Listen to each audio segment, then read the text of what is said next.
Wow. I just chatted for the past 2 minutes. Wow. Oh, wait, good at this. That's hilarious. Okay.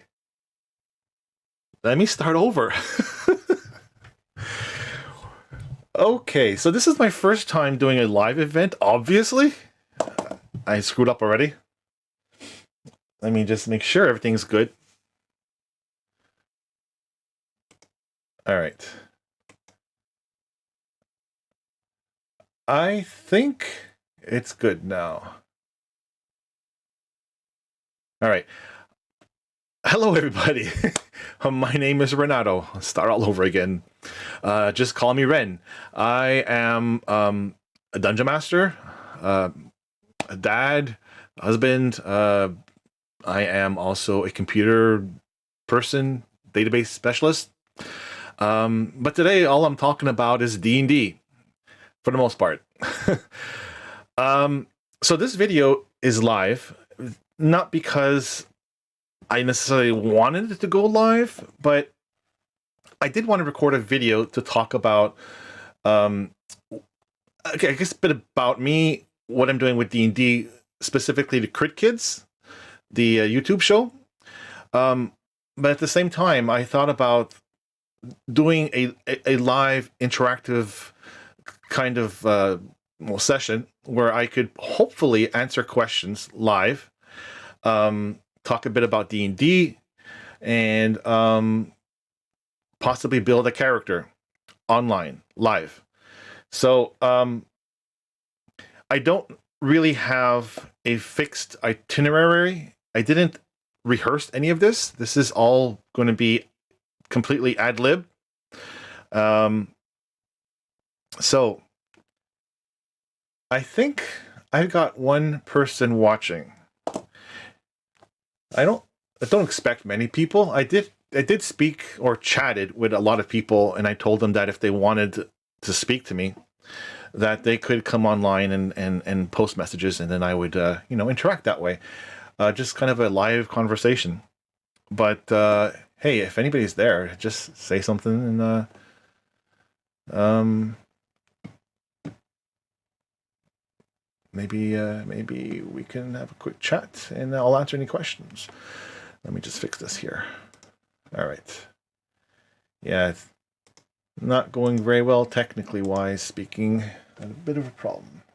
Okay, I think we're all good. So, right. I don't know what the heck I was saying before. I've completely lost it the first minute or so. So I've introduced myself, and I forgot what I was saying before. Jeez.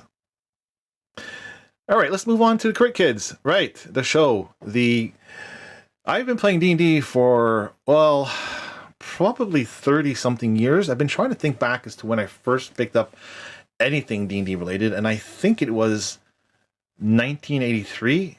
Could have been 84. I don't remember if I was 13 or 14 at the time. You can do the math and figure out how old I am. I'm pretty old. I've been playing for a long time. And I was, for the most part, a dungeon master. I have been a player for some time, but I'm one of those forever DMs, and I love it. I don't think I'm a very good player. I tend to get rather agitated when I'm a player.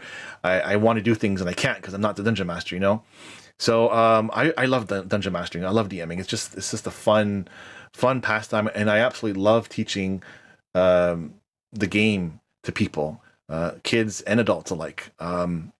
So back in 2020, January of 2020, when just before the pandemic hit, I started to do a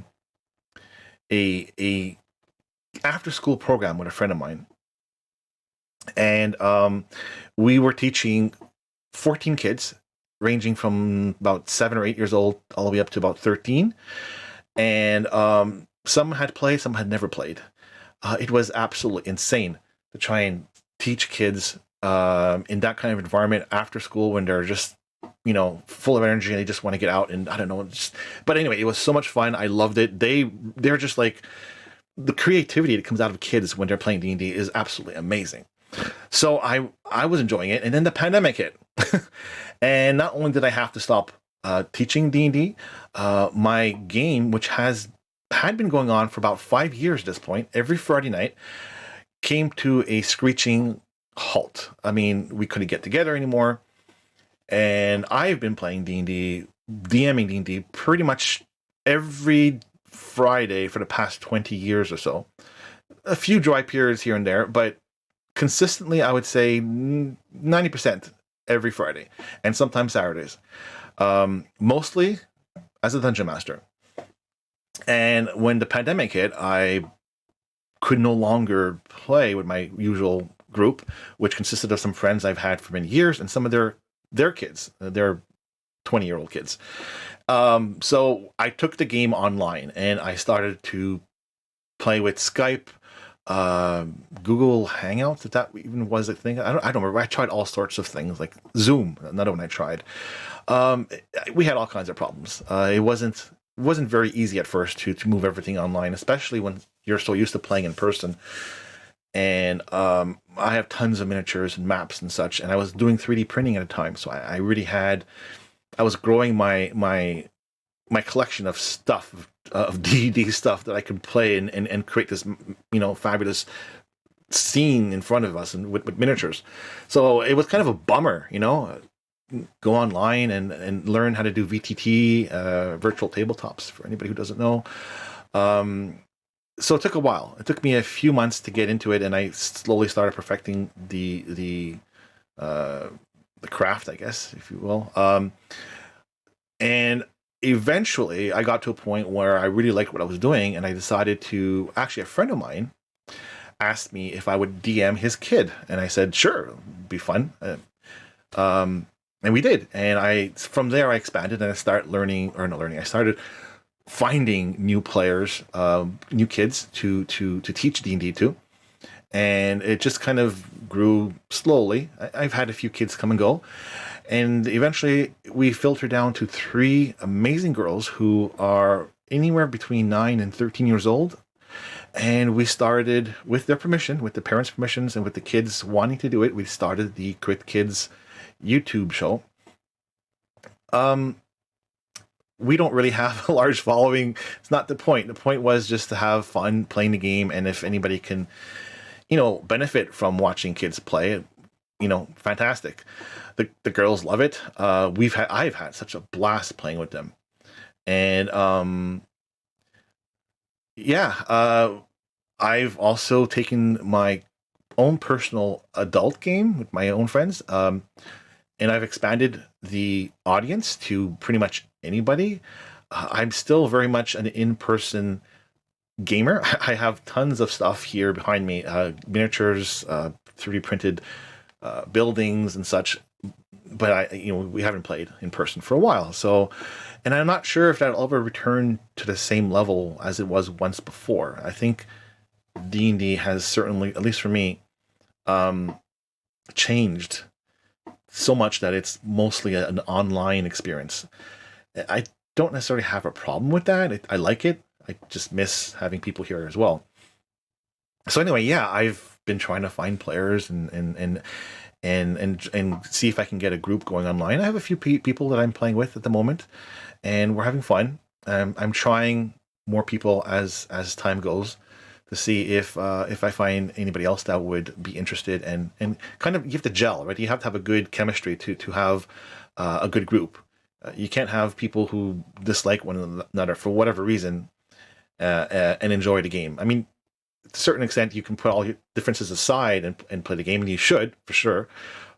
But sometimes, there are problems or such, so you have to kind of find the right people to fit your game, right? Like, I'm not going to take a 12-year-old boy and put him to play with like a 40-year-old man online. First off, that's wrong. I'm not going to put kids online with adults because you never know what's going to happen. But even a teenager who's really hyped and maybe take a teenager and you take like a 40-year-old guy and you put them together in the same room, or in this case a virtual room, the vibe's different, right? So yeah, I've been trying to find people who kind of vibe with me and together.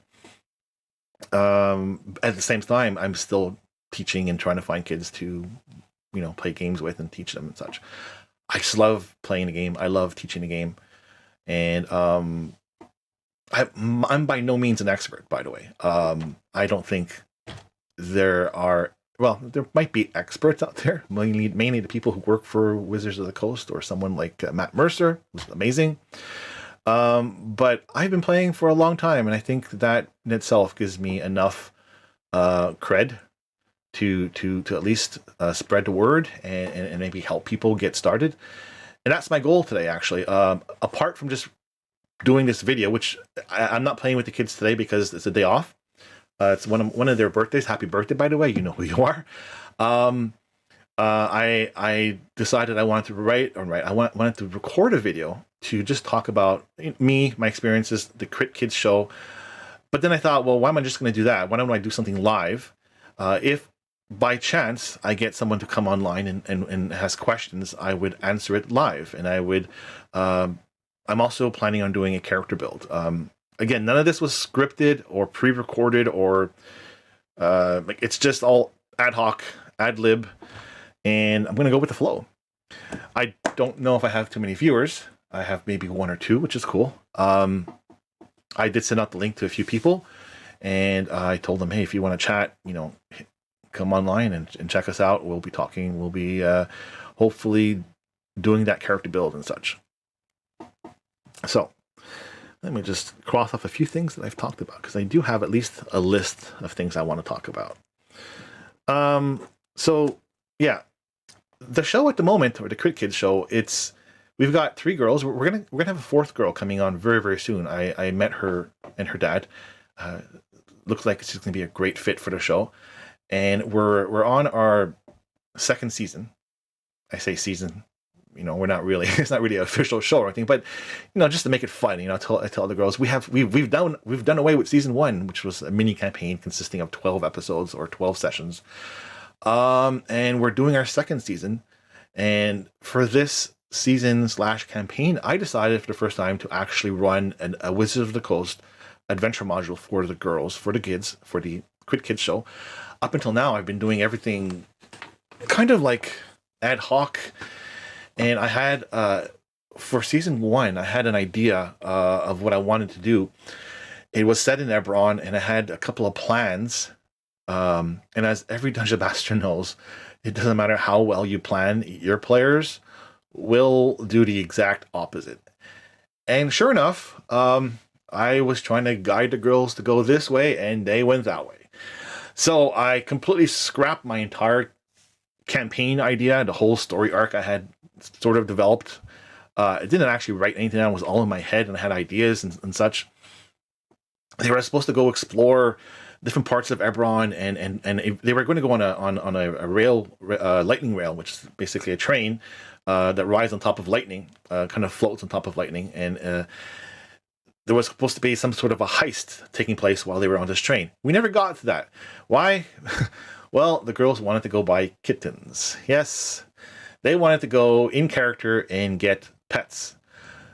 So I went with the flow, and we decided to go buy cats. And I kind of created an on-the-fly session where they had to take these cats who happened to have been stolen from their proper location, which was somewhere on this deserted island.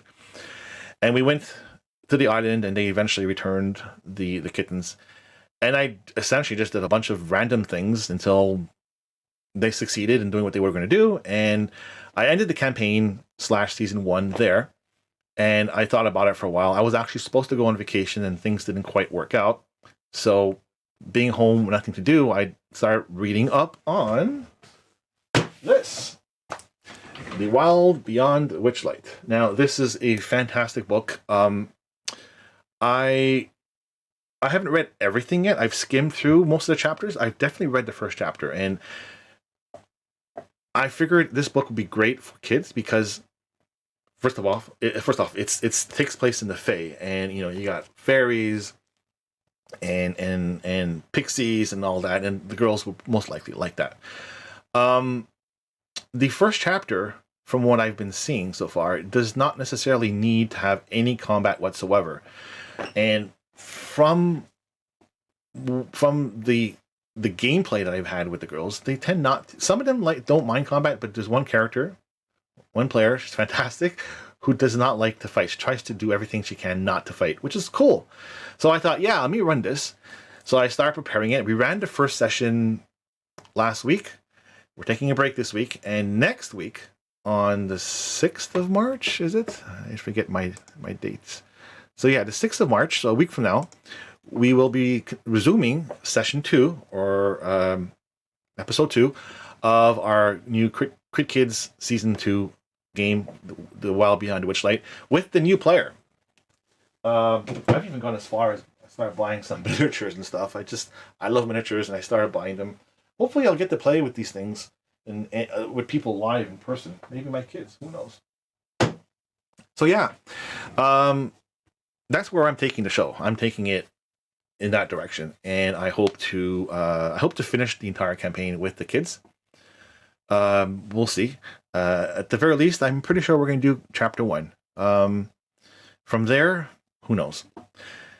So that's Crit Kids. Now, my own personal website, Artisty Fox. I love teaching the game, and I love to meet new people. I've met so many people over the years. Way before the internet became this huge social networking thing, I had put out a website, and it was essentially just a chat forum, and it was for local people in Montreal. I'm from Montreal, Canada, by the way, and I wanted to meet people who play D&D, and there was a bunch of sites you can go to, different game store sites and chat and whatnot. But I wanted to create my own kind of personal experience or personal location online. So I created a website, and I slowly started gaining a small following of about 100 or so people, which is pretty decent for back then, prior to any kind of social networking. I met like probably 90 people, of those members of that group I met in person at least once. I gained probably about 60 of them. Some for a very long time, some maybe once or twice. It was a lot of fun. And also through that website, I found people from all over the place. I don't know how or why, but people from as far away as Germany, Japan, and Australia found my site and contacted me. In fact, one guy, Kurt from Australia, fantastic guy. He called me the minute he got off the plane in Montreal to say, "Hey, dude," or well, what did we say? "Hey, mate, I'm here in Montreal," and I didn't even know him. I had no clue who he was. I just had a simple chat with him, sent a couple of emails back and forth.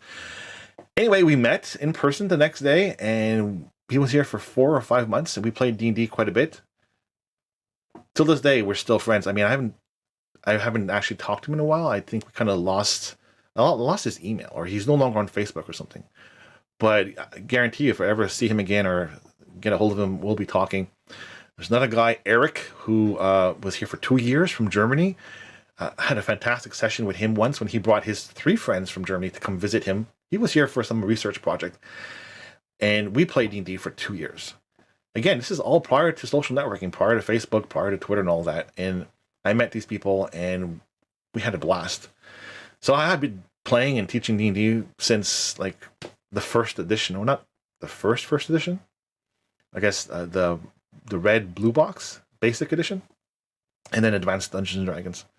So yeah, went around 2000, the year 2000, 2001. I got back into it, and this all kind of slowly, grew into this thing where I wanted to reach out and teach people. And so I decided, well, I'll take my website. I've had the website for years, and I'll do something with it. The domain, I should say. So I put out the website, and I said, well, I'm going to try and do DMing, paid DMing. I haven't really actually had adult groups, but I've had kids. I've had kids who've been, for the most part, stuck at home, not able to play D&D and wanting to join groups. So I've been paid to run games for those kids. And I don't charge much. Honestly, it doesn't really make me rich. If anything, it all goes back into the hobby. Yeah, that's Artisty Fox. So I don't really. It's not my main job. It's just like a side gig, and even then, like I said, it doesn't really do anything for me financially. I pour all the money back into the hobby. I have a D&D Beyond account, which I share with everybody who I play with. I subscribe to things like Serenscape for sounds, tons of other content creators that I subscribe to, that I'm patron of. So all that money just gets sunk in. All that money, it's not much money at all, to be honest. It's whatever it is, it helps. So I'm not necessarily looking for paid players at the moment. I'm looking for players who I just want to connect with. If they're willing to pay, fantastic. And I just my daughter, my future son-in-law, said to me that, hey, I should try affiliated stuff. So where you link yourself to products, and I think I will link myself to a product down below. Supposedly you get a commission. I have no idea how that works, to be honest. This is the first time I've done it. I said, hey, I'll try it. So yeah, if you want to buy stuff like D&D stuff, start off with the basic set. This is it. I have a copy of it. First question that everyone asks is, what do I do? Where do I start? Yeah, I'm transitioning from RDC Fox to talking about D&D and what to do. Cool. So I wanted to tell people who are on Facebook groups and whatnot where to start. And the number one answer that I always provide and tell people is, first off, go and get this box. I don't think it comes with dice. I used to have the 3rd edition box set. I don't think I have it anymore. Long time ago. It came with dice. This one, I don't. Oh, it does come with dice. Maybe it did come. I don't remember. It's been a while since I've actually. I don't think there's dice inside. No, there's no dice inside. But it apparently, at least when I bought this 5-6 years ago, it came with dice. That's what it says on the back. So yeah, let's see, 64-page adventure book, 32-page rule book, which, by the way, it's the basic rules, and that's all you need to start. And I'm gonna expand on that in a minute. 5 pre-generated characters. So you don't even have to know how to create a character. You just take the character from here and you play. And yeah, 6 dice. So did it come with maps? Did it come with some fancy maps? It didn't come with maps, did it? I mean, honestly, I've seen better box sets in the past, but with different editions that came with more stuff. But let's see. No maps. Yeah, this is a great way to start. And the rule book, it's not much to it. You can literally sit down, and in about an hour or so, you can play the game. Or if you're not entirely sure, just try it. You can't really screw up. But the rules are actually free. Something a lot of people don't know. The basic rules are available online on the Wizards of the Coast website for free. Not this book specifically, but all the rules are there, along with not all the spells, but a selection of spells, a couple of classes, a couple of races for your characters, not everything. So yeah, you're limited, but it's enough to get started, especially if you are completely new to the game and just want to start. Don't be overwhelmed. Seriously, if I can show you my collection, I don't have that many books, but I do have a few books. Give me a second. So let me just grab the player's handbook here out of my shelf. There it is. All right. So here's the player's handbook. It's a pretty chunky book. Most of it is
Hello? Testing. 1, 2. Hello. I have a voice mod program that acts as my mic, and it seemed to have completely crapped out on me. And it's the first time that's ever done that. So I don't know if you can still hear me. I think you can. Yeah, you can. I can see it now. Okay, good. So you guys can hear me. Sorry about that. That is so unbelievably frustrating. I've been running this stream for over a year like this, and for some reason, it's called voice mod. It just crapped out on me midstream. Unbelievable. Okay, so what was I saying? I was talking to Chuck, and my voice cut out as I opened a book. All right, let me start over again. I'm sorry, Chuck. This is horrible. Okay, this book, right? So, okay. Nothing like being live, eh? This pretty much says it all. Oh, for fuck's sake. All right, so what I was saying, the box set is all you really need to start. But if you want to start with the book, absolutely go for it. The advantage with the box set is that you have a pre-made adventure. You can be running a dungeon delve. It's actually not just a dungeon delve. It's a whole little mini adventure that you can run with yourself. Well, not yourself. Run yourself with some people if you have kids or friends, wife maybe. But if that's not your thing, if you're not interested in it, then yeah, Player's Handbook. I see a lot of people who want to get into D&D, so I always say go for the box set first. But if you're gonna just want to be a player, this is the book you get. You had asked about other books and DM books. No, don't get the DM book. It's a good book. It's the type of book that you'll read once and you'll refer to as you need to. I've skimmed through the latest 5th edition book because I've read so many Dungeon Master books in the past with different editions, and it's pretty much all the same thing. There are rules and expansions on rules and alternate rules, and I hate the word rule. Everything is not really a rule. It's more of a suggestion. So, yeah, get this. The DM's guide is if you're wanting to DM. Let's see. Other books. Yeah, there are other books. And I would say, depending on the Dungeon Master you're with and the campaign you are you're going to play in, you might want to get certain books like Xanatar's Guide to Everything or Tasha's Cauldron to Everything or whatever it's called. They offer new classes, new races, etc. I think that's a bit much to start off with, but when you get to that point, you might want that. The thing is, D&D Beyond, I think you are also asking about D&D Beyond. It's great. I like it. I love it. Actually, it's on screen right now. You can see it. I use it to, to store all my characters. What's going on here? Come on. There we go. My campaigns. So I have all my campaigns in there. I had a few, but right now I have 3 active campaigns. And it certainly helps me see players' characters whenever I need to post-game, prior to the game, in-game. It also helps you to create characters on the fly. So if you're like the type of person who just likes to quickly scan, choose something, click, click, click, click, create a character, D&D Beyond is your go-to tool. It's free as far as the basics go, but you're very limited in what you can do. Similar to what the box set / free rules that are online. You are limited in classes and races and spells and such. However, if you have a Dungeon Master who has a paid subscription, like my paid subscription, I don't know what they call it specifically, but if I go to Marketplace and see my subscription here, I have what they call, whatever. It's the DM's prescription, prescription. Yeah, you need a prescription to be a DM sometimes. But by having the the DM subscription, you can invite people into your campaign. And by virtue of being in my campaign, you have access, 100% access to all the books that I've purchased online. The other thing to be careful of, when you buy a physical book, you don't get a digital book. And when you buy a digital book, you don't get a physical book. Two different things. It kind of sucks, but that's just the way it is. So yeah, you can. That's one way of going. You can buy the Player's Handbook, or you can go ahead and just buy the actual Player's Handbook on D&D Beyond, and everything's there at a click. You know, all the rules. You have all the classes, races, so everything's there. It's really, really cool. And the best thing about it is you can go ahead and create characters, which I will do shortly. Create a live character with whomever wants to. Let's see.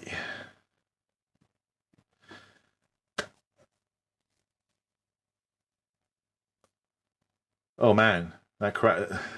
I hate it when a cable go out. But at least when you have a cable, you can see it. You can plug the cable back in. This is all digitally. Like, where the hell is what unplugged digitally?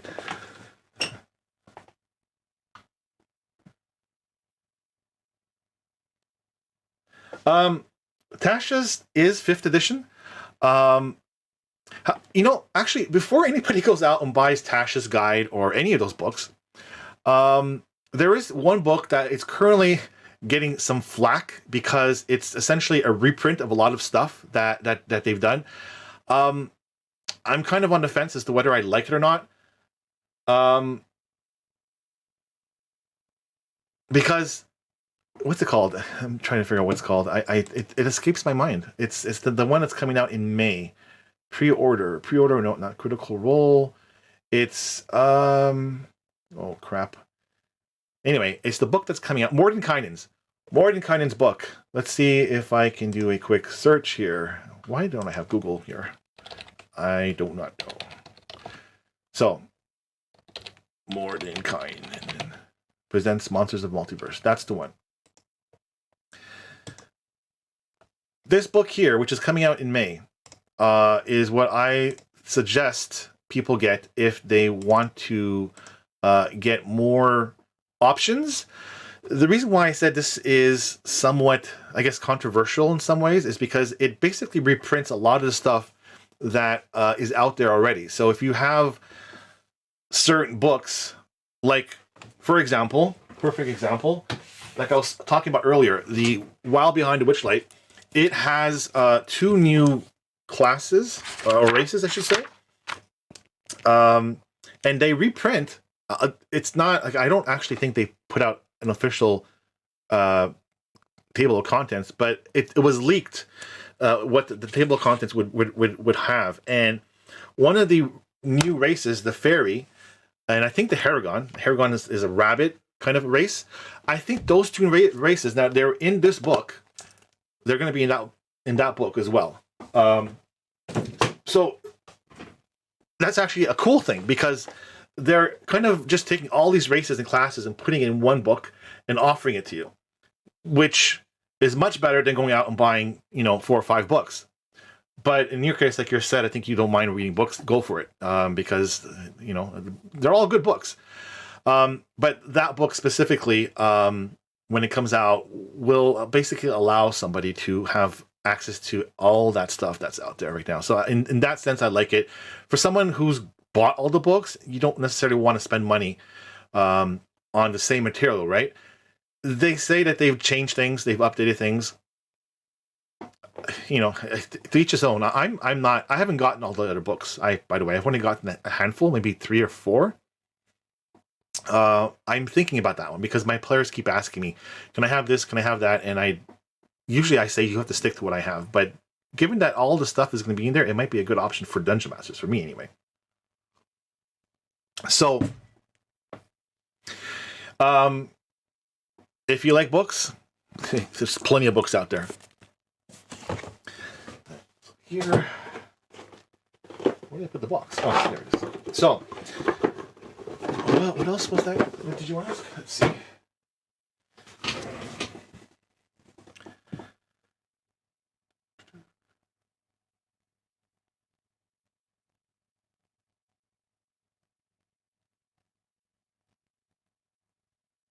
So as for websites for playing D&D, um, I know that there are quite a few options. Roll20 seems to be a big, a popular site. I kind of used it for one session. I didn't like it. That's just a personal thing. And I decided that if I'm going to buy digital books, I would buy them on D&D Beyond, simply because I found that D&D Beyond was a much better interface for what I wanted. And that was specifically for character development.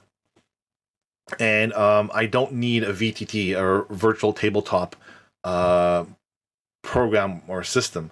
I have my own tools already, and I like to keep things separate. I don't want to have everything all in one, because you're kind of limited now, right? So I always say to people, get a D&D Beyond account. If anything, buy your books there. Get the physical book, but if you want digital, I go D&D Beyond. I actually have a license for what's called Foundry, which is a virtual tabletop that I host locally on my machine over here. And then I give out the address to people, and you guys connect to the virtual tabletop, and then it's essentially a virtual tabletop where we put miniatures and we play the game with miniatures and such. I don't use it as often. I actually haven't used it in quite a while because it's kind of cumbersome. It uses my computer resources. It requires that people go and connect to yet another thing online. So I decided to, since I have the D&D Beyond separate from the VTT, I'm using currently fantastic website. I absolutely have to show it to people. It's called Owl Bear Rodeo. It looks kind of childish at first, but you know what? It is fantastic. It is super, super easy and free.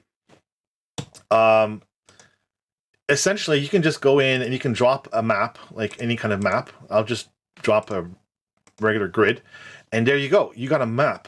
And you can put in a bunch of icons, and you can use those. Of course, I haven't got anything here preset. So I just have a couple of stuff. You can use that to play the game. Now, the game itself is not about miniatures and board, like this, or I'm always pointing in this direction, but I should be pointing in that direction, although it's actually over here. Weird. But yeah, it's not, a D&D to me is not about a miniature on a board. It's about theater of the mind. When I started playing D&D many years ago, I didn't have miniatures. I was a poor kid, 13-year-old kid, and I was lucky to have dice. So theater of the mind is how I play the game, but I love miniatures. I mean, I've got tons and tons of miniatures, so when we're playing in person, we use them. So when we migrated to online gameplay, I had to search for different options. I've tried all kinds of different options, like Roll20. But like I said earlier, I like to separate don't like to have all my eggs in one basket. So I decided to put my money for digital content into D&D Beyond, and I bought the Foundry license, although I don't use it for some reason, and I'm using Owlbear. So people use different tools, different things to play D&D. I have a question. We only had one old D&D book as a kid, and I was amazed at the stuff in there. I lived in the country. I lived in the country, so if parents found it, they would have burned it. Oh boy. Yeah, let me tell you a story. So, as I said earlier, I'm from Montreal, Canada, and my parents are Catholic. We're all Catholic. My mom didn't have anything negative to say about the game. She just didn't think anything of it. She wasn't really aware of anything that was happening with the game. But at the time, there was this satanic panic, as they called it. And the game was being touted as evil, and people were trying to keep your kids away from the game. And we got away with playing the game. And I'm so lucky that I got away with it, because I would not be here today if I had not had the chance to play the game when I did. Because I was a very, very quiet, introverted person. I still am to some degree, but I didn't really go out. I didn't, go to a friend's house and hang out their place. I would go in my local neighborhood and ride my bike and whatnot. So when I got into D&D, some friends at high school said to me, "Hey, let's go play this game after school." And this was the first time someone had invited me to play something after school, other than chess, which I wasn't interested in. I played. I loved it. The next day, I went to the store. I bought the expert box set, the blue box set, levels 4 to 6. I could not find the red box set, which was levels 1 to 3. Back then, you had to buy box sets to get to get to the next level. Eventually, they came out with Advanced Dungeons and Dragons, which I have the entire collection over here. But yeah, I started with the blue box set, and I started dungeon mastering. And so when I got my hands on the Player's Handbook, the original Player's Handbook, for Advanced Dungeons and Dragons, a friend of mine who was curious about the game borrowed my blue box, and I didn't need it because I was playing with the Advanced D&D book, which I'm going to get, by the way. And so, yeah, I'm going to talk while I'm moving away. I got the book, and so I lent him the box set, and it came with an adventure called. Oh, I'm going to bring this book here too. It came with an adventure called The Isle of Dread. Now, if anybody knows anything about D&D, you got to know The Isle of Dread was just a fantastic little module. So I got this book, Advanced Dungeons and Dragons Player's Handbook, and my friend who had borrowed the blue box, and it came with the dice and the adventure module in it and all that. I asked him one day, "Can you bring back the box, because I want to run the adventure. I want to, I never got to run that adventure." He would never give me back the box. He didn't have a reason for it. So after about 2 or 3 weeks of constantly asking him and getting really angry that he didn't give me back my box set, he finally admitted it. His mom found the book, or the box, on his nightstand, or something, somewhere in his room. And the next morning, she confronted him with it and asked him, "Why do you have this in our house?" And she got really mad. She grounded him, and she threw it in the garbage. So I was livid. I was so pissed. I could not believe that this happened. Luckily, I had got into Advanced Dungeons and Dragons, so I didn't need it. But that was my first experience with the quote unquote satanic, whatever they called it, era of D&D. And yeah, that was not fun. Was that the second edition? I think I showed you. No, I showed you the first edition, right? I showed you the second edition. I am so silly.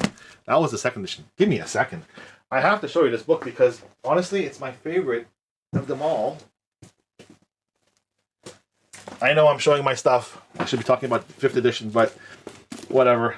This is all unplanned. This is it. Sorry, this is it. This is the second edition. Just look at that cover. That cover is absolutely amazing. I love this cover. But yeah, luckily I got into D&D, Advanced D&D, so I didn't need that box set, although I wish I did have it today. And I had the Dungeon Master's Guide, and this, to me, is my all-time favorite ever cover. If I was ever to do a D&D cosplay, I love cosplay, by the way. I have cosplay stuff there. I would do this. I would love to be the DM like this. Anyway, satanic, whatever, back in the 80s, it affected me because I had my box taken away. And 3 years later, we were kicked out of school because we were playing D&D, a satanic game, supposedly, in class, in school, sorry, in a Catholic school of all places. Can you imagine that? It was not fun. It was the only outlet I had to do anything personally with friends. I didn't go anywhere. I didn't do anything. It was so bad because I had been playing for 3 or 4 years. I actually ran the D&D club at the school, And the ironic thing about it is our principal at the time played D&D, and he loved it. But he had absolutely no say in whether or not we were allowed to play. The parent committee found out, and they said no. Actually, what happened, and if you're going to ever watch this video, I blame you. Dan's an old friend of mine who was in my D&D club. After 3 years, my last year of I was going to graduate that year in 1987. We were playing D&D, and the priest came into our classroom and started talking to us, asking us, "What are you doing? You know, why are you here? What is this game?" And he tried to convince us that this was an evil, bad thing to do. And he basically said, "Okay, let us pray. Let's have a quick prayer." And then he left us alone to play our game. The next week, we're out. No more D&D. Maybe 3 months left of school, and we were graduating. I stopped playing D&D because I couldn't. I had nowhere to play D&D. I wasn't going to have friends over at my house. My parents wouldn't let me. I tried going to people's houses, and it was just not working. And so I literally stopped playing D&D for about 10 years because I couldn't find anybody, and I couldn't. It's just the whole 80s, 90s, whatever. It was just not a good time to play D&D. I got back into it eventually later. So it's this, I got fed up with it and went straight to our pastor and asked him why I couldn't play because I didn't see the issue. He took me aside and admitted he played too, and it was our... That's awesome. Oh, man. Yeah. See, that's one place that would be great is if I don't know if it's such a... I don't know if there's a stigma these days. There shouldn't be any stigma with the game these days. But that would be great if priests or if churches could open their doors and say, hey, you know, bring the kids over. And this is one thing I've tried to do is I try to find places to play D&D with people, not just kids, anybody. Because let's face it, you don't want necessarily to have people in your house all the time. In some cases, people's wives don't want to have all kinds of strangers in their kitchens while they're trying to cook and whatnot, or in their dining room table, their fine, you know, super expensive table and playing D&D and such. You want to go somewhere and play D&D, so you can go play in a store or something. But I've tried. I actually ran games in a store for about a year. The noise factor was horrible. I mean, there's so much, and not just the noise, the people who come and go and possibly steal stuff. I had some stuff stolen from me. So if churches, people who have these social events at churches or any kind of social club, if you can open your doors and say, hey, let some kids come in here and play D&D. They'll be off the streets. They won't be screwing around. You know, they'll be in a safe environment at a table with pen and paper and dice and just having a fantastic time. But finding locations to do this is very, very difficult. I tried, and I don't have the money to rent places. If I did, I would absolutely, without hesitation, buy or rent or do something to have a local D&D RPG club for anybody. That's just, it would be amazing. Getting kicked out of church or anything because you're playing a game, a hobby, is just ridiculous. I'm, to this day, still very, very upset at Dan for having... I didn't tell you why I blamed him. Well, he actually admitted to it maybe 2 or 3 years ago. I didn't know it was him because he didn't show up for that session that day, way back in 87. Yes. Apparently, he was on his way into the classroom when the priest was coming by and said, hey, what's going on in there? And Dan told the priest that we're playing D&D, and he's like, oh, you're playing D&D. Okay. So Dan kept walking. He didn't go into the room. He just let the priest go into our little classroom, and the rest is history. So, Dan, thank you. We kind of lost touch with one another for quite a while, and Facebook came along, and you know, we're back in touch, and we've gamed together a few times, and I've gamed with his son as well. Boy, times have changed. Let me get rid of all these books. I got all these books here for no reason now on my table.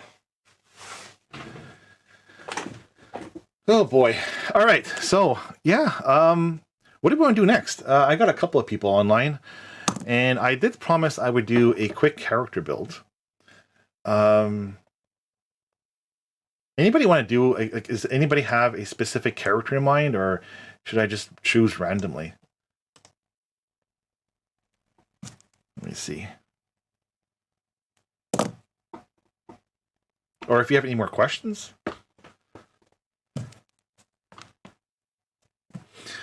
Online play, by the way, it's got its pluses and its minuses. I like the fact that I can reach out to people like I'm doing now. I'm every day when I go online, and I try to recruit new players. It's really good for that. But yeah, I miss the in-person experience. D&D is very much a social thing. You want to be with people and play a game. It's like I was saying earlier, it's not about the miniatures on the map. It's not a board game. It's a social interaction. You're interacting with the people. You don't have to act out. In fact, you don't actually act out your movements. Hopefully not. You don't want to lop off someone's head or something. But you also don't have to voice your characters if you don't want to. I'm a terrible voice actor, but it doesn't stop me. I love to see the reactions on my players' faces when I do the most horrible New Yorker accent or the most horrible little girl accent or whatever. You know, I've got over the fear factor of being shy and camera shy and such. So I'm cool with doing anything at this point. And you kind of have to, be it online or in person, you have to slowly let go of your inhibitions and play that character. And by play, I don't mean act it out or use voices. Go ahead. If you can do voice acting, power to you, because that just adds to the experience.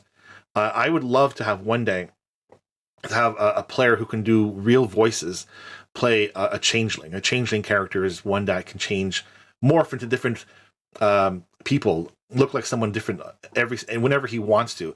Imagine someone playing, and then he walks down the street and suddenly he turns into this little girl or to this little man or to this whatever. I mean, if you can do that voice thing, that'll be amazing. But again, not necessary. So question, or no, you want to do a lizard folk artificer. Cool. By the way, the artificer class was introduced back in 2003, 4-ish. It was a class that came out for my favorite setting, Eberron. Pretty much everybody knows about Forgotten Realms. There's Greyhawk. There's a whole bunch of settings, but Eberron was the first one that came out with that specific class and a race, I should say, and class artificer. It's actually a cool class. I don't, to be honest, I don't know what's changed between the original incarnation and what it is today. And I'll go ahead and I'll build a lizard folk artificer. That'll be an interesting experiment. I will say this though, and I tell all my players the same thing. Whenever you build a character, it is up to you to know what you can and cannot do. I will not, and I do not, micromanage your characters, even though I have them on D&D Beyond. It's over here, and it's over there. I look over. This is, I gotta change this. I don't know. Maybe it's the mirror effect. It's weird. Anyway, yeah. When you have a character on D&D Beyond, I have complete access to that character as long as you're part of my campaign as a dungeon master. I can tweak it. I can do whatever I want, which is precisely why I want that there, so that I can surprise you from time to time. But I don't micromanage. I don't check to make sure you're not cheating. I don't think the point of the game is not to cheat. I don't try to learn everything that your character can do, and I will be the first to admit I don't know everything. I don't. I can read a rule and I'll forget about it 10 minutes later. I know the basics, and I've been playing, like I said earlier, I've been playing for over 30 years, so that in itself, I think, says enough for that I can play the game and I can introduce the game. But if you're going to ask me specifics about, Artificer, I might not know it. So it'll be cool. I will go ahead and begin the experiment. The biggest thing with voiceover is giving yourself permission to go there. Yeah, absolutely, absolutely. Um, I, I've tried uh, looking at voice classes. I don't think I have the capacity to do it, but it doesn't stop me from trying. One of in the Crit Kids show, one of the NPCs, non-player characters, for anybody who doesn't know, NPC, is a dwarf, a rather cranky dwarf that the kids seem to love. I thought he was annoying, but they seem to love him, and so I started talking to him in kind of a silly voice, and I kind of talk like this, Oh, my name's Crunk, and I'm cranky all the time, and just leave me alone. Just tweaking your voice a little bit like that, it brings the character to life, and the joy in the kids' faces when they see it, when they hear it. Or in a recent game, I had Kronk talking to what was it? Kronk was talking to this other guy. So there's this elder guy, and of course Kronk, and so I started talking like this, I'm Kronk, and I'm talking, I'm this old man here. I was talking to myself in two different voices, and they were just on the floor laughing. And that to me, it just it put a smile on my face for the entire day. And I got over the fact that I felt kind of embarrassed or what's the word? It's just, it's not me. Like, I don't go around every day making jokes or doing silliness, unless talking to my dogs like a little. Everyone talks to their dogs and their cats like they talk to babies, right? So yeah, you just, like I said, you just have to allow yourself to go there and go. And if someone in your please, if anybody out there, if you make fun of somebody because they're doing a voice, don't. Just leave. Go away. Don't come back. It doesn't matter how silly or how bad the voice is. We're not all voice actors. Like, I recently started watching Critical Role. I'm not a huge fan, but I've had time to watch it, so I've watched the latest season 3 it is, and they're all voice actors. So I also have to say that if you're watching Critical Role, and if you're coming into D&D through Critical Role, keep in mind, and I've seen this warning or this message: do not think D&D is Critical Role. Critical Role is a great show, and I think they are playing D&D, but keep in mind they are voice actors. I don't know if anything or how much of anything is actually pre-scripted. I don't think it is. I think it's legit D&D gaming. But yeah, not everybody is going to have that level of confidence or ability to do voices. So don't worry. And please don't make fun of somebody who wants to do voices. We're all here to have fun. Don't make fun of anybody, period, ever. Sorry. So, what's this? Exactly. When people are laughing, everyone's having fun. So, let's go ahead and do this. Lizard folk, right? Let's go ahead and create in my online game. So first off, let's view the game, the campaign. I currently have a couple of characters that I am. They're not my characters; they're the player characters. These are folks that I've met online through Facebook and whatnot, and we've been playing for 3 or 4 weeks, just doing one shots. And so far, it's going good. And let's see, create encounter, create. I don't usually create characters, so forgive me if I stumble a little bit. Create unassigned character. All right, so confirm, yes. Let's call this guy, what should we call him? Lizzie for now. If you have a better name, give me a name.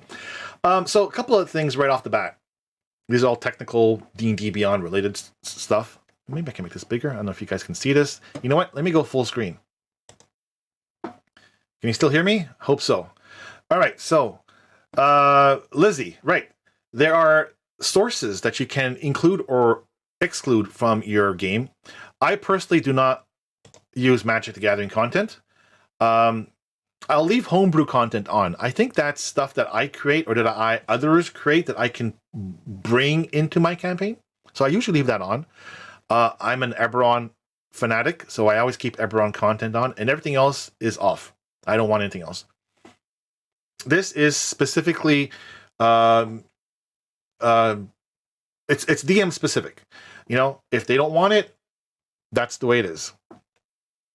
Because I don't necessarily want everybody to have stuff that I don't have in print. I like to have the book in print. And if I don't have it, I usually say don't go that route. You might have a book, you might have the magic book. I just don't. And again, you kind of have to go with the dungeon master wants. You know, give the guys a break. DMs spend a lot of time, so don't give them too much problems. Allow or restrict optional features of this character. I'll just say yes and customize your origin. This just opens up more features, more options. Don't ask me what. I don't know, really. I just usually turn it on. This here, now when you're playing D&D, your character advances. And usually you advance with experience points. There's also the option of advancing milestone. Milestone means the dungeon master pretty much decides, okay, well, you finished this scenario. I think after you finish this scenario and you're successful, maybe successful or maybe not successful, the point is you finished it. I'm going to advance you to the next level. That's milestone. I'm going to put XP and you confirm. Reason being, whenever I run a game, I don't use milestone because I feel like rewarding XP is fun and people like it. So, and every session they get to earn that XP as opposed to waiting 4 or 5, 6 sessions to get the XP or to get the milestone increase. So at least they can see the progress. So if I want to do true XP, I will add true XP. You might advance faster than I hope or slower than I hope. What I tend to do as a dungeon master, and this again is completely up to the dungeon master, I kind of gauge when I want the players to go up to the next level. So if I know they need 500 experience points to go up to the next level, and I know they have maybe 2 or 3 sessions before I want them to get to the next level, I'll give them a slow progress, like maybe 100 or 200 XP per session. So they see it, right? But in my view, it's really milestone. That's just me. Hit point progression or hit point type. Fixed is just basically the standard number every time you level up, you get more hit points. Hit points being your life points, how much damage you can sustain. I really just leave it up to the individual to do what they want. We'll keep it at fixed because I don't want to roll too many dice today. Prerequisites. So certain things require prerequisites. I just leave it all on. I don't want to necessarily break the system. That's, again, entirely up to the dungeon master. Show level scaled spells. Sure, this is all new. I haven't seen this in a while. I haven't been creating a character for some time. I'll just leave everything on. I do not use encumbrance. I just don't like to bother with encumbrance. That's how much stuff you're carrying. How does it slow you down, if at all? I just turn it off usually. Again, that's a group decision or a DM decision. I ignore coin weight, although, you know, carrying 10,000 coins is kind of ridiculous. You know, just be sensible. You know, if you're going to carry 10,000 coins, well, you're not moving. You're going to stay in one spot. It's not going to happen. Get yourself a cart with a donkey or something. All right. This modifier is on top. I like to see the scores on top. You'll see in a second. I'll show you what this is. Sorry. Okay, so the character privacy, that really will either allow or disallow the character to be visible to the other players within your campaign. Or anywhere, actually. So you can actually create a link and send the link to somebody. I'll just leave it as public. So that's the first step, is just, you know, kind of selecting the basic stuff to creating a character. This has nothing to do with actually creating a character from the books. You know, this is all just online stuff. So we'll go next. Now, again, I have access to all these books. So if you're in my campaign, you have the basic books, you have the Eberron stuff. I don't know why I have this. I shouldn't have this. Maybe one of my other players has it, because whenever you're in a campaign, if someone comes into your campaign, their books kind of merge with your books, so everyone has access to it. So I have this, I have the Player's Handbook, etc. These are all the books I have. Oh, someone has Tasha's Cauldron. That's cool. So I have access to it. Fantastic. So you can either choose to have all sources or specific sources. You know what? Let's just go with the basic, because that's what we're here for, is to do a basic character creation. And I think Lizard Folk was, or maybe not, one of the sources available. So we'll, obviously it's not. So it's available probably either in, I think it was Vol's Guide. Was it Lizard? Yeah, it was Vol's Guide. So Lizard Folk is available in the Vol's Guide to Monsters. So this is a good answer to an earlier question. Which book should I get? Well, if you really want to have a Lizard Folk, you need to get that book, because that's where the stats are.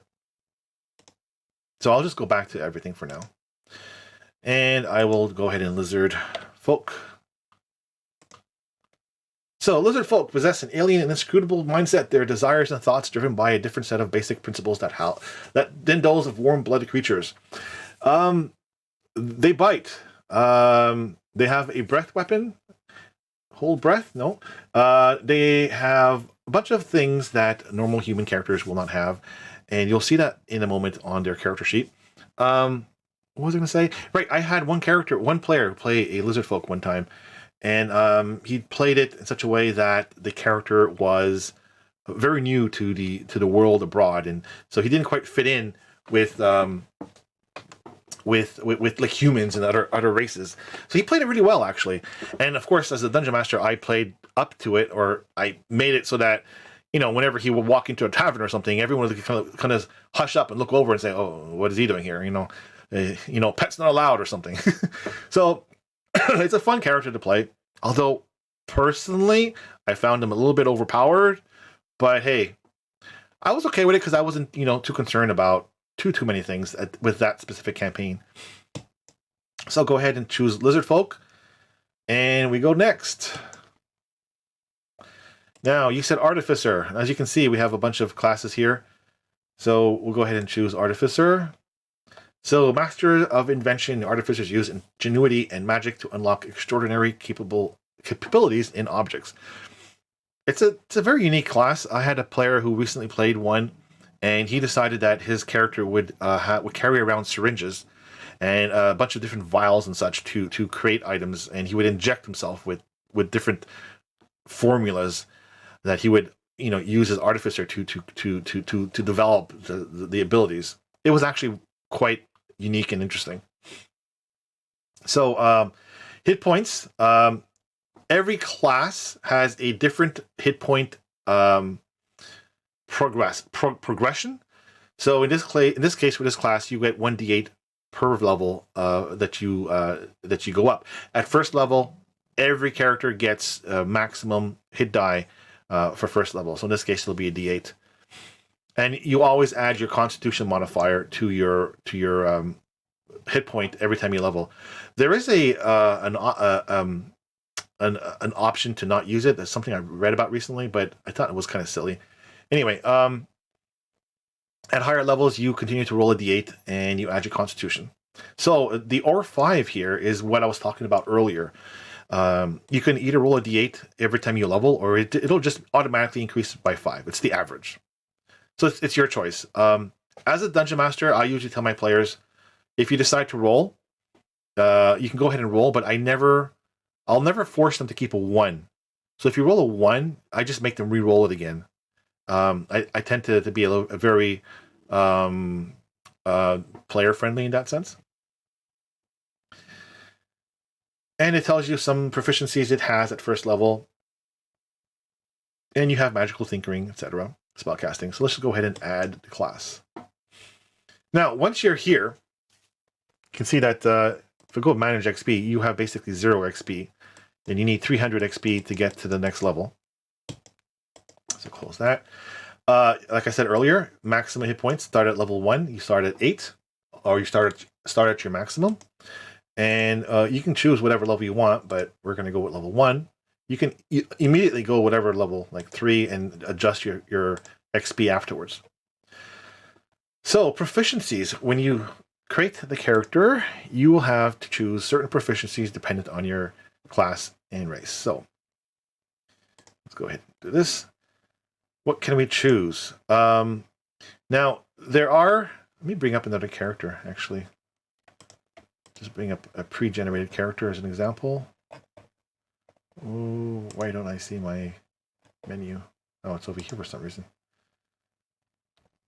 Oh, there we go. Let me choose...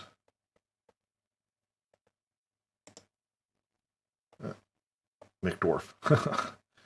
I don't know what this one is. Well, let's go choose McDwarf. I don't know what this is. It's a test, I think. So as you can see here, this is a fully developed character. And you have a bunch of skills here, from acrobatics all the way down to survival. These skill increases that you can choose from, proficiency, that you have proficiency with, will essentially add your proficiency bonus, which should be over here.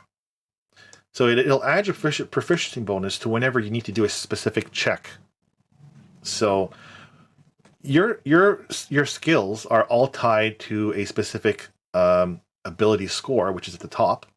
Now remember earlier I said there was ability scores at the top or bottom. This is what I mean. I like to see the ability score at the top and the modifiers at the bottom. That's just old school for me. You can reverse it because you hardly ever use the actual ability score. 99% of the time you'll use the ability modifier. But being old school, and that's the way I like it. So if you're going to do like an acrobatics, for example, you would take your D20. Everything is D20 in D&D, and you would roll, and you would add your dex modifier, which in this case is a 2. But if you're proficient with it, like you see this here, animal handling, this character is proficient because it's got a little check mark here. You not only add a +2, which is wisdom, wisdom being over here. Actually, it's a 0. So you can see, why is it +2 with wisdom? Simple. It's proficiency. You take your +2 and your wisdom, you get it +2. Here's another example. This is a perfect example, actually. Athletics. So if you want to do something like trying to break something, and the DM asks you to do a strength roll, you're going to roll a d20, and you're going to add your +4 skill. And this is pre-calculated for you.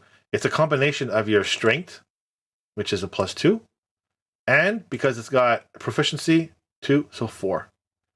So skills are selected at time of building a character, or proficiencies, I should say, are selected, and you do get to increase them at certain levels as well. So this guy, he's an artificer. First skill that I'll give him, let's say, he's a lizard. You know, I probably think he's a little bit perceptive, so I'd give him perception as a as being proficiency. Let's see what else can I do here. Second one, maybe nature, and I'll give him arcana if I can. Oh no, sorry. This is a tools. So what would he have? Alchemist supplies. Maybe alchemist supplies. Or what would make sense? Mason's tools, potter's tools, smith's tools. You know, I'll go with the idea that I had earlier, or the one I explained earlier with the guy who had the syringes. Maybe this guy likes to play with alchemy. I'll just put it there for now. So magical tinkering at first level, you learn to invest a spark of magic into mundane objects. To use this ability, you must have thieves' tools or artisan's tools in hand. So we'll have to equip the character with this stuff. Then when you touch a tiny non-magical item, as an action, you give one of the following magical effects of your choice. So, yeah. So, for example, it says bright light. So you can just touch something and you can have a light source. So when you're in the dark, that's pretty cool. A recorded message, that was used in my game as well once. emits your voice of choice. Sorry, your choice of an odor or non-verbal sound. This is pretty cool. So you can do these basic things, and you have spell casting, you have study workings of magic, and you have spells. So tools required. Basically, you're going to go through all this and figure out how your character works. And we're not going to go spend too much time on this, but I'm going to go and really focus on certain things like that in a minute. We're just going to get this character built quickly. Okay, so your ability scores. There's a couple of options, and every dungeon master has different requirements or suggestions. For me personally, I don't care usually what the player chooses.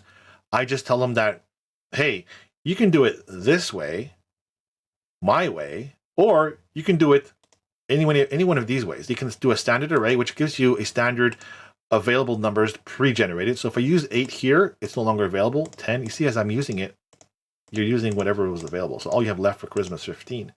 You can do that. It's pretty simple. You can do point buy. Gives you a certain amount of points. So you can increase this.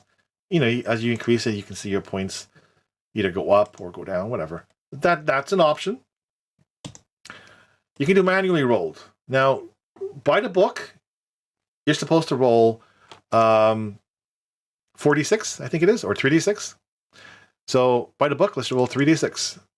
So that's 4, 5, 6. That's really bad. That's really, really low. Oh, by the way, I'm using All Bear Rodeo to roll dice. It's actually one of the cool features. D&D Beyond has its own roll weight ability, or you can roll dice as well. I don't know. I like it here. So, yeah, you can do it that way, manually, or you can do it my way. Roll another d6. My way, and again, this is all up to the Dungeon Master. You roll 4d6, and anytime you roll a 1, re-roll it. I don't want to see any 1s. So I'll re-roll this. Oh, actually, I can't re-roll it, so the interface doesn't allow me. So I'll eliminate those 2 1s. Oh, wait a minute. It did allow me. That's weird. So I'll re-roll those 2 1s. So now I have a 3 and a 2. So that's perfect. So I have 3, 2, 4, and 4. Drop the lowest one and add the 3 highest ones. So I have 4, 8, 9, 10, 11. So I'll choose, let's see, I'll choose Charisma 11. And now I go ahead and roll another one. So I'll re-roll the entire set. That's cocked, so roll that. All right, so there we go. 4, 4, and 4. Man, these are kind of low, but they're good. So drop the lowest. I got 12. Let me put 12 in Constitution. I can change this later if I want to. And go ahead and roll again. Oh, look at that. Roll that, and roll that. Oops. That's good. That's a good one. Look at that. So I got 16. I think I will put 16 in strength. I don't want him to be weak. And let's re-roll it again. Wow, that's horrible. I keep re-rolling 1s until I have no 1s. So 6, 5, and 5. 16. I'll put 16 here. Sorry. And oh, this is a good one. Another 12. Let's put 12 here. And finally, let's roll that again. Let's roll that again. 15. So there you go. Now, that is your ability scores, and that will reflect here at the top when you finish your character, along with a modifier at the bottom. Directly linked. Modifiers are directly linked to your character ability scores. You'll see that in a second when we finish it. There's also some racial adjustments, which apparently will be eliminated with the new book, I think. The Mordenkainen's book, I think they're actually eliminating this. Sorry, excuse me. I haven't talked like this for so long in a while. Okay, so I don't think it's actually available. We'll see what happens. Okay, so I got the scores. We'll go next. Did I click next? Next. Okay. Choose a background. Let's see. Hey, let's make him a gladiator. He was a big, tough gladiator.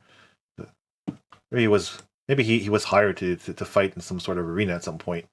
Then again, no, because he's not. No, not yet. No.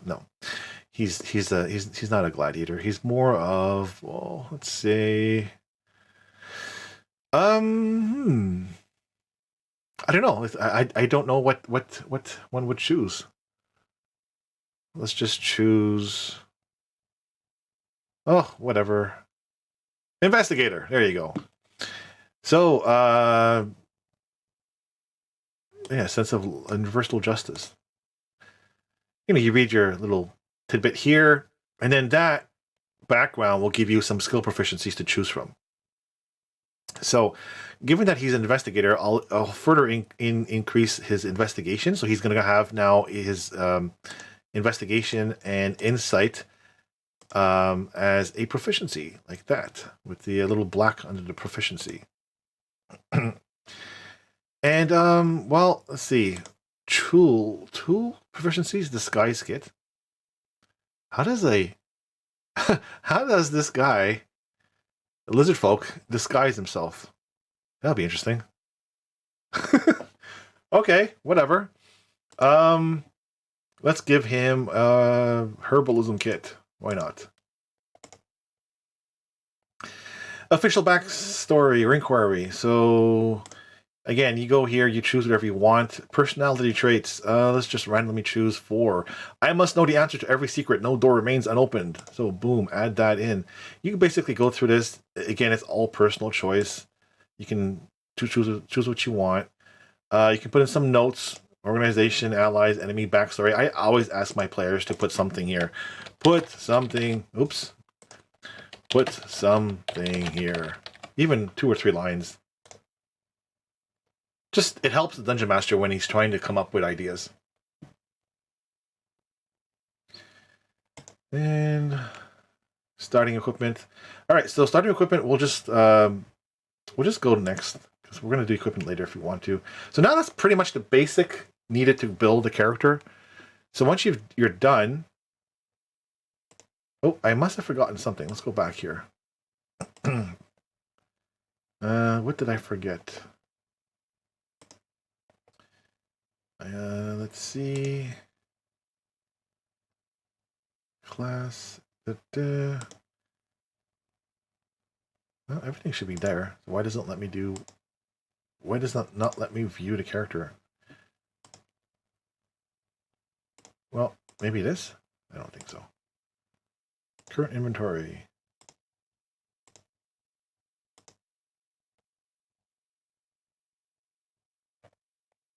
There he is. Okay, so he's not completed yet. Unassigned. Oh, race, class, or ability scores. I did choose them, didn't I? I have the race, I have the class. Maybe I forgot something here. Show more. As you can see, I'm the Dungeon Master. I don't usually play with this. I let the players create characters. But apparently I've forgotten to do something. What did I forget? Optional feature manager. And spells. Known spells. Okay. Let's give him this one. Create bonfire. And guidance. Nope. Oh, that's it. Yes, right. 2. He knows 2. So let's see what else.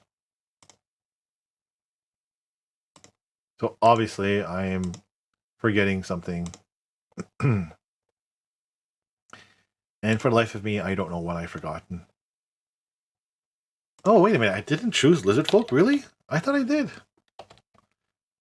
That's strange. Choose race. Didn't I choose it? I have to go back and see. All right. Weird. There we go. Now it should be good. Well, it's far from complete, but that is, in a sense, how you bake a character on D&D Beyond. As you can see here now, we had chosen the investigator background. And so one of the options was to make his insight a proficiency. So you can see now that's marked. And he gets +3 total. So wisdom, which is +1. And because it's a proficiency, +2, you get a +3. So the cool thing is, let's say you want to investigate a crime scene. Well, you know what? Go here and click on it. Isn't it awesome? D&D Beyond rolls for you and it tells you your result.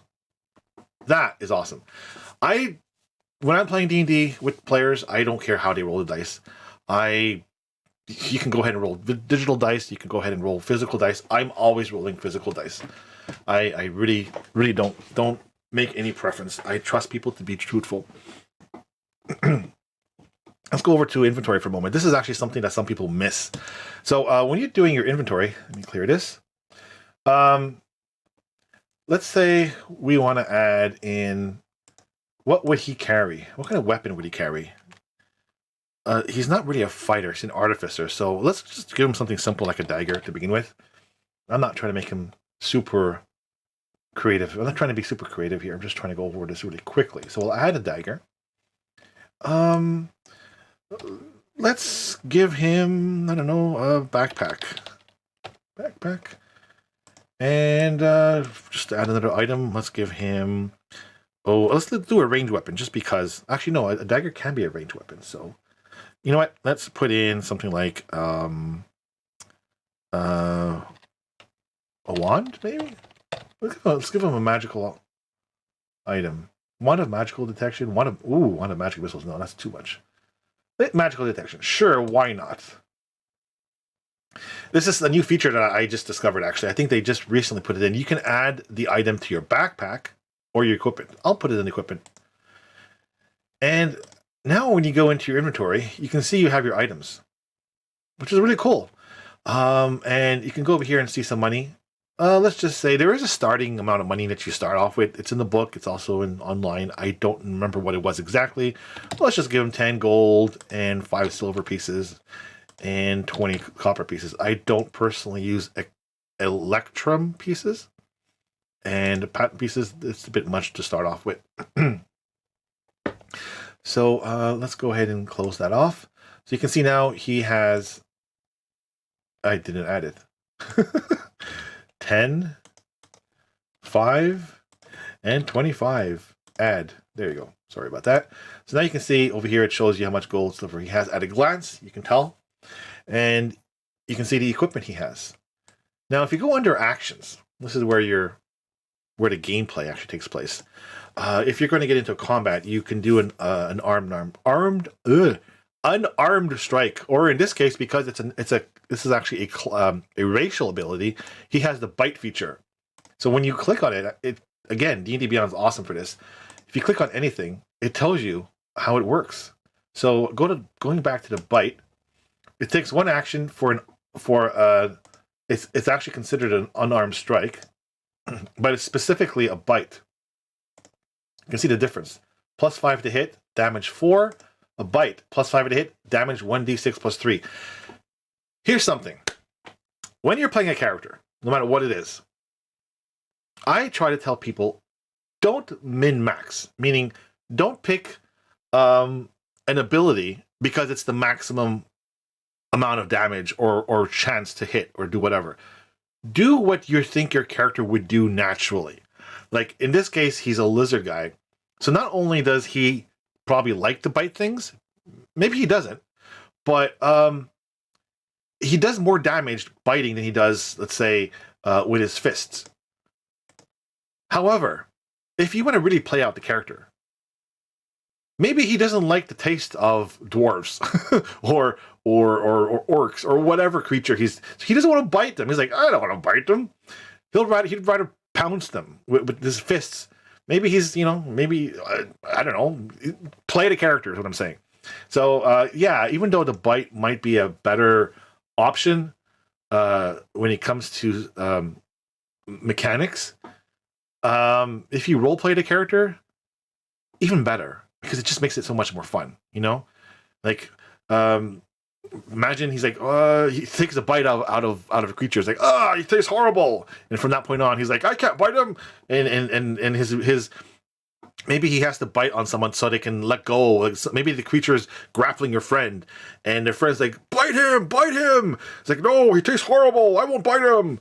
And you're trying to whack away with him with a weapon instead. So like, all that to say that I like it when players don't rely on the mechanics so much as the role playing aspect of the game. So yeah, as you can see, there's two things here under actions. That was just a side point, by the way. I like role playing over mechanics. So when you are in combat, you can choose to either do one of these. But what about that? What about that? Didn't we put we put a dagger, didn't we?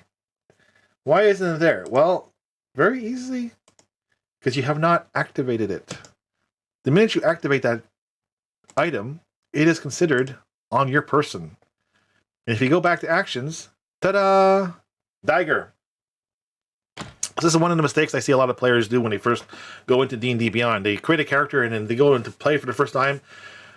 How much do I need to roll for my dagger? And it's an easy calculation. It's basically your proficiency, if you're proficient with the dagger. He is. And your modifier. Now, because this is a dagger, when you're using your strength to stab at something, you will add your +3 modifier from strength. If you're proficient, which he is, you would add your proficiency modifier, which is a 2, and it's already pre-calculated for you, +5. So now it's there. Remember, before when I didn't equip it, it wasn't there. So again, this is something that I've seen some players miss when they first create a character on D&D Beyond. That goes for any equipment. You have to equip it. And I think the moment you put it inside your backpack, the actual putting things inside containers is a new feature. But I think once you put it in the backpack, you're technically not equipped. So I don't know if it'll actually show up under your actions. You have to remove it from your backpack and whatnot. So this also works the same way. If you click on it, if you click on the here, it does it. You rolled a 12 +5. It tells you how much you rolled to hit, and you relay that information to your dungeon master unless he sees it on screen. I don't look at the screen. I ask people for rolls. I have way too much happening here. I got 5 screens. Literally, I have 5 screens in front of me when I play online. So I always ask the players, what did you roll? So he rolled a 17, and he has to hit the creature, and the creature's armor class has to be equal to or less. Like, he has to basically hit equal to or higher. So if the creature had a 17 AC, this would be a successful hit. If it was an 18, I'd say you miss. I'd probably flourish it up a little bit more. Like, you take a swing and you try as hard as you can. You just slice the top of his hat off or something. I don't know. I do something. I describe it somehow, or I let the player describe how they swing or miss. So yeah, let's say this was a hit.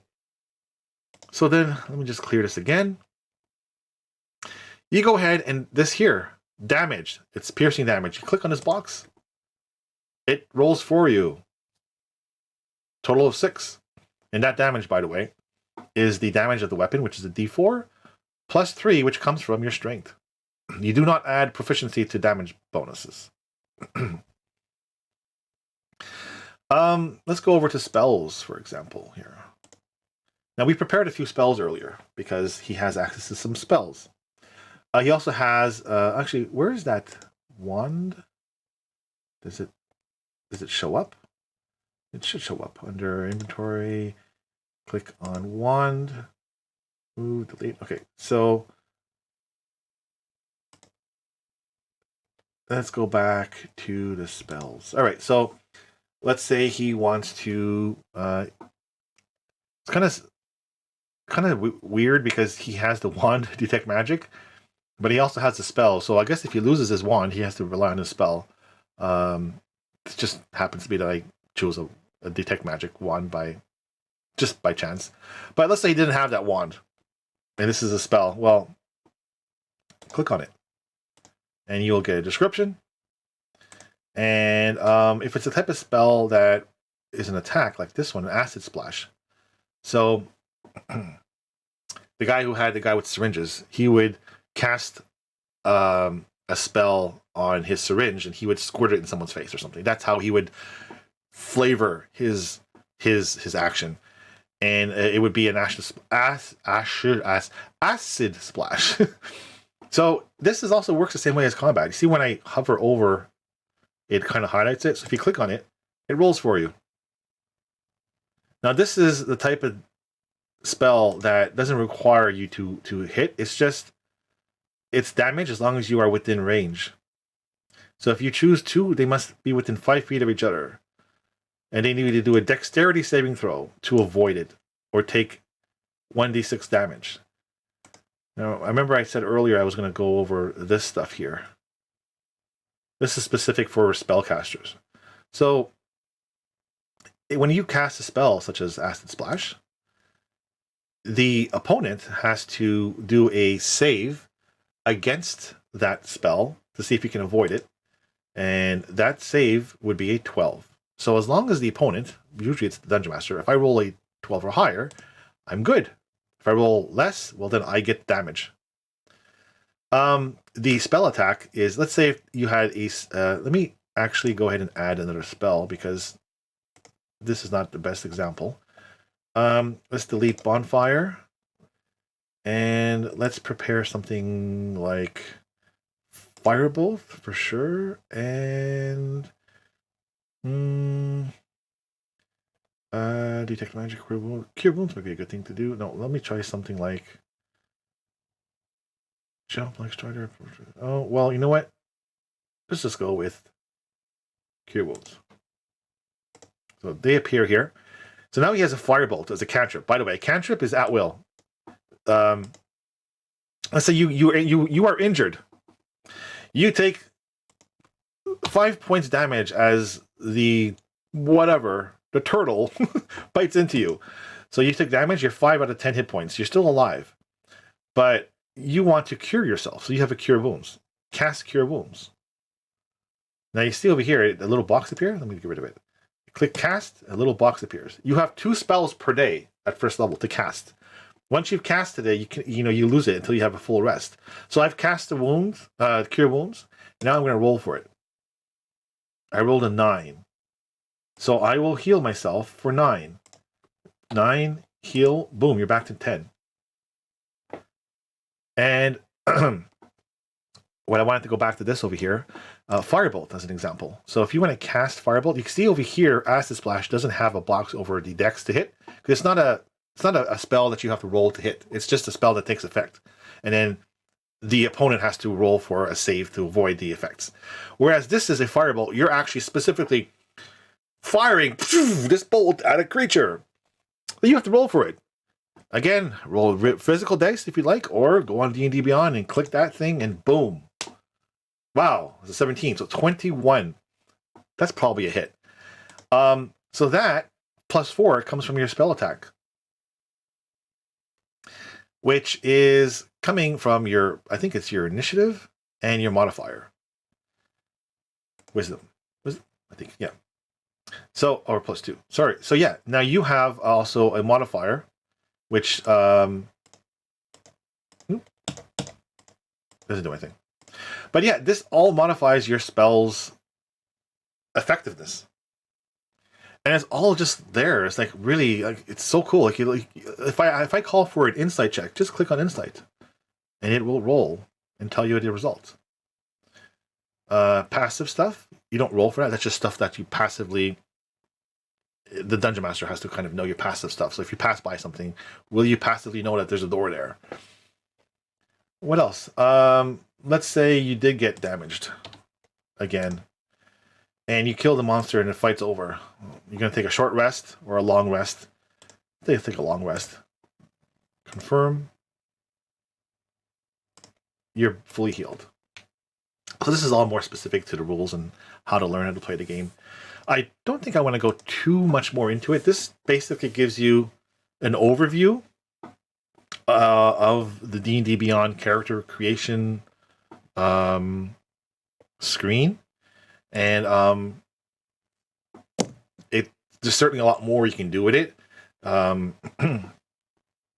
Definitely, I always tell my players, once again, like I said earlier, go in there and put something in the backstory. It always helps the Dungeon Master to know. And you can further tweak things and whatnot and add inventory and such. And the best part of it is it's live, and as a dungeon master, again, being remote and not being next to the players, it's kind of hard. This makes it so much easier. So there you go. That's a quick intro. I don't know how quick that was to character creation using D&D Beyond. I don't know what else I can do. I mean, I don't have any questions from anybody. I will be looking for more players. I'm hoping to run a campaign at some point soon. What campaign, I'm not entirely sure. I might go and run. I'm still on the fence as to whether or not this game would be a good game for older adults. I haven't read the other chapters, so I've only read the first chapter. I've skimmed through the other chapters. So the first chapter is not combat heavy. In fact, there's probably no combat unless you want to. So certain people, certain types of groups may not like that. But yeah, eventually I will hopefully run a new campaign on Fridays, 7 between 7 and 8 p.m. Eastern time zone for about 2 or 3 hours a session. I keep my sessions minimum 2 hours, and I gauge the attentiveness of the players and my energy level as well. And I usually try to end it within 2 or 3 hours. Very rarely do we go past 3 hours unless we're in a deep within a combat situation. So that's that. Actually, I want to just quickly go over here. Let me switch the camera. Can I do this? It's going to go to 2 cameras, I think. Guest. All right. So I want to show you a couple of things actually. Of course, that has to happen. This book, this game, is actually Shiver. I highly recommend it if anybody wants a simple horror style game. It's a Kickstarter that I backed a while back, and it has some funky dice, but it's so simple to play and it's just fantastic. I want to do that too sometime. I'm going to try and find players to try that. It's think of it as a classic horror. It could be anything from slasher horror to cosmic horror to gothic horror, but it's just such a sweet little system that really emphasizes on horror and role playing. It's very rules light. Fantastic system. Here's some of the miniatures that I've recently purchased. And for those who have kids, I highly recommend these books. This book here is the entire series actually.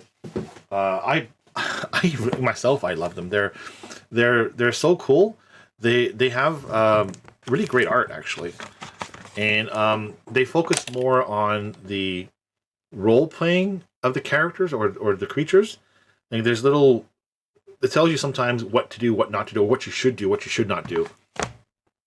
Just thought I want to share that because I actually sent was it this book? Or it was this book. Yeah. I sent my players, all my Crit Kid players, this book as a sort of Christmas gift, and they all loved it. It was great. It's not just for kids though. It's a kid's book, but it's honestly it's just for anybody who just wants to have really good artwork and non-rules type of a book. I loved it. It was great. So that's it. I think I'm going to call it a day, a stream. I had a good time here. I hope to do this again. I didn't get too many viewers, but that's okay because I just wanted to try this thing online and see how it goes. And I did screw up a couple of times with the mic and at first, and somehow halfway in, the mic died again. That was interesting, but I think it went pretty well for the most part. Thank you, Chuck, for joining me. If you are in any way interested in playing, let me know. Hit me up. Other than that, everyone have a good day. Stay safe, and hopefully I'll do this again. Bye, guys.